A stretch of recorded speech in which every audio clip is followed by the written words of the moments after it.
अस्सलाम वालेकुम दोस्तों, इस वक्त पूरी दुनिया के न्यूक्लियर एक्सपर्ट्स के कान खड़े हो चुके हैं और वजह है ईरान से आने वाली एक बेहद सनसनीखेज शॉकिंग खबर। क्या ईरान वाकई कोई बड़ा परमाणु परीक्षण न्यूक्लियर टेस्ट करने जा रहा है? क्या ईरान ने अपनी न्यूक्लियर पॉलिसी को हमेशा के लिए बदलने का मन बना लिया है? इधर उधर की फजूल बातें नहीं करेंगे दोस्तों, डायरेक्ट पॉइंट पर आते हैं। ईरान की सेना से जुड़ी फारिस न्यूज एजेंसी में एक बहुत बड़ा एडिटोरियल यानी आर्टिकल छपा है। इसमें साफ साफ कहा गया है कि अगर अमेरिका और इजराइल के रोज रोज के हमलों से बचना है तो अब ईरान के पास सिर्फ एक ही रास्ता बचा है, एटम बम, न्यूक्लियर बम बनाओ। चलो आज तुम्हारा भाई तुम्हें इसके पीछे चल रहे पूरे बिहाइंड द स्कैन खेल को एकदम आसान भाषा में समझाता है।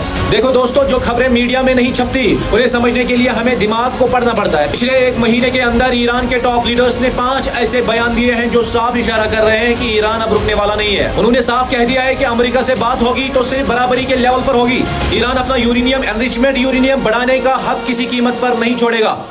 मोहम्मद इस्लामी एटॉमिक एनर्जी चीफ अमेरिका की वो शर्त उन्होंने दाएं बाएं करके खारिज कर दी जिसमें 20 साल तक न्यूक्लियर प्रोग्राम रोकने की बात थी। Brigadier general Ali Fadavi IRGC deputy commander, उन्होंने तो खुलेआम कह दिया है कि एटम बम बनाना हमारा अधिकार है।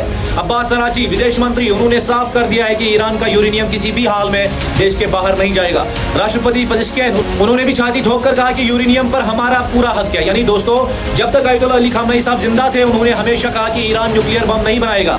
लेकिन उनकी शहादत के बाद अब ईरान की आम जनता और वहां की सेना दोनों का यही मानना है कि रोज रोज के हमलों से सिर्फ एक ही इलाज है, न्यूक्लियर डिटरेंस, रशिया का मिनी न्यूक्लियर बम वाला इशारा। लेकिन दोस्तों, असली आग तो रशिया ने लगाई है। क्रेमलिन के प्रवक्ता दिमित्री पेस्कोव ने एक बहुत बड़ा बयान दिया है। उन्होंने कहा है कि आज की सच्चाई यह है कि न्यूक्लियर डिटरेंस के अलावा दुनिया के पास कोई दूसरा सुरक्षा विकल्प नहीं है। और उन्होंने एक नए शब्द का इस्तेमाल किया है, मिनी न्यूक्लियर बम, छोटे परमाणु हथियार। उनका इशारा साफ था कि भले ही आप हिरोशिमा नागासाकी जैसे बड़ा धमाका ना करें, लेकिन एक लिमिटेड एरिया में रेडिएशन फैलने वाले छोटे न्यूक्लियर बम भी इजराइल जैसे दुश्मन को निस्तनाबूद करने के लिए काफी है। रशिया ये बयान तब दे रहा है जब अमेरिका और यूरोप के बहाने यूक्रेन ने रशिया की 100 से ज्यादा ऑयल रिफाइनरीज पर हमला किया है। किम जोंग उनकी सलाह और चाइना का उदाहरण। उधर नॉर्थ कोरिया के लीडर किम जोंग, उन्होंने भी नए सुप्रीम लीडर मुस्तफा खामनेई को साफ संदेशा भेजा है कि हमने जो एटम बम और लंबी दूरी की मिसाइल बनाई है वो बिल्कुल सही फैसला था। इजराइल और अमेरिका का सिर्फ एक ही इलाज है, nuclear bomb. Faris news agency ने चाइना का उदाहरण भी दिया है कि जब तक चाइना के पास न्यूक्लियर ताकत नहीं थी अमेरिका उसे देश ही नहीं मानता था। लेकिन जैसे ही चाइना ने न्यूक्लियर धमाका किया अमेरिका बराबरी पर आ गया और जंग टल गई। यानी साफ बात यह है दोस्तों, ताकत ही ताकत को रोकती है। दोस्तों, डोनाल्ड ट्रंप अभी चाहते हैं कि कतर के दोहा में बातचीत चलती रहे ताकि हार्मूज से तेल की सप्लाई ना रुके, क्योंकि अगर रशिया के बाद ईरान ने भी हार्मूज ब्लॉक कर दिया तो पूरे विश्व में हाहाकार मच जाएगा। लेकिन इस दोहा बातचीत के पीछे असली खेल क्या चल रहा है? जो बातचीत स्विट्जरलैंड में होनी थी वो कतर क्यों शिफ्ट हुई?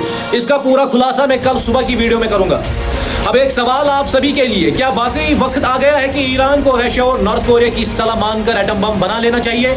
मुझे कमेंट करके अपनी राय जरूर बताना। वीडियो को दबा के शेयर करो और अपने भाई के पेज को फॉलो कर लेना। मिलते हैं कल सुबह अगले खुलासे के साथ। तब तक के लिए मेरी तरफ से आप सब लोगों को अस्सलाम वालेकुम।